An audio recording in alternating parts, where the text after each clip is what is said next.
Les podcasts du Figaro. T'as vu ça ?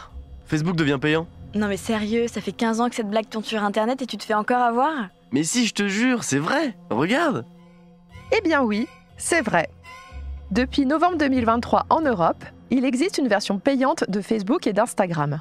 Elle coûte 10 € par mois et elle permet de retirer toutes les publicités sur ces réseaux sociaux. Alors attention, ce n'est pas la même chose qu'un Netflix. Vous n'êtes pas obligé de payer pour utiliser Facebook. Mais c'est la fin d'une époque. Celle qui garantissait que tous les réseaux sociaux resteraient gratuits pour toujours.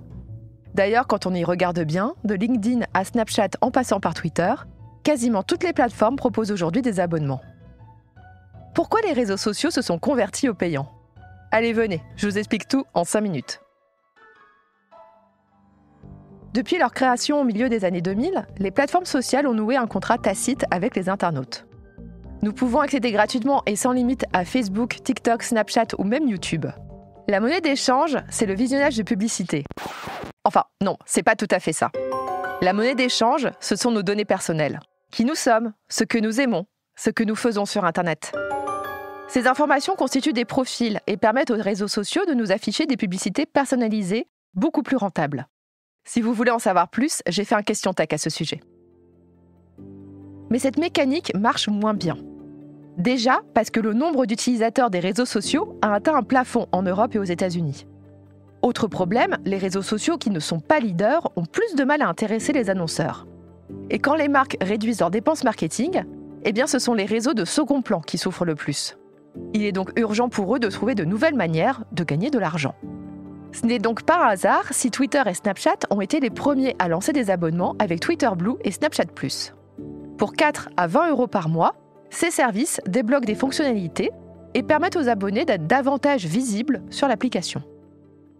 Valoriser l'internaute, lui permettre de se distinguer de la masse, bref, jouer avec l'ego de Monsieur Tout-le-Monde, c'est une carotte qui marche plutôt bien.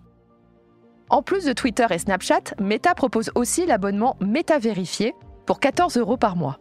Oui, 14 € pour avoir sur son profil le même badge de certification que les plus grandes stars du showbiz et la crème des influenceurs.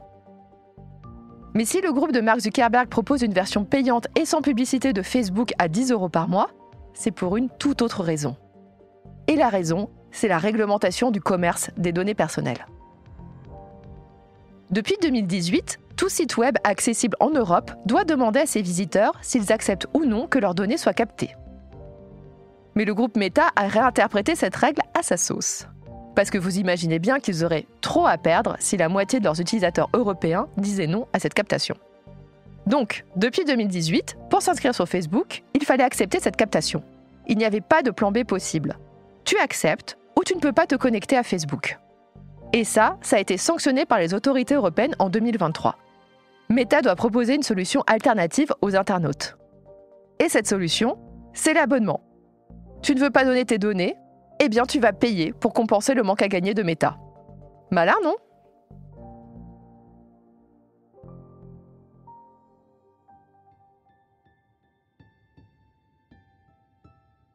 Merci d'avoir écouté Question Tech. Je suis Chloé Voitier, journaliste au Figaro Économie. Si cet épisode vous a plu, n'hésitez pas à le partager autour de vous et abonnez-vous au podcast Question Tech pour ne pas rater nos prochaines publications. Vous pouvez retrouver Question Tech sur le site du Figaro, sur Figaro Radio, mais aussi sur Spotify, Deezer ou Apple Podcast. Et n'oubliez pas, dans la tech, il n'y a pas de questions bêtes. À bientôt!